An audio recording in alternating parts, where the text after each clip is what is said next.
it interested me extremely when you mention this, like, don't focus on the past. No, it's now, and then how this now moves towards the future. How do you relate to the idea?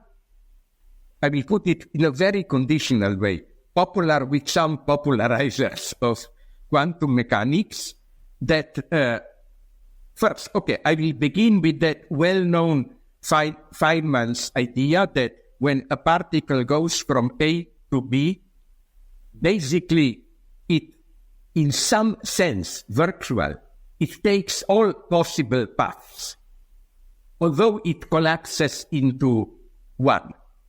So,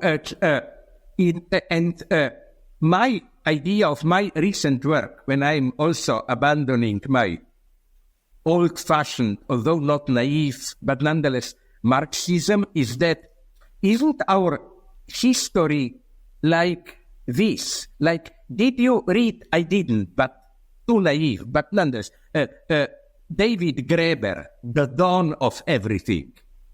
Now, it's a very popular book of alternate history where it goes at different points in history. His example is the Inca Empire, and shows how it was deeply self-divided. It had potentials not just for this centralized human sacrifice, terror, but also much more in our notions, open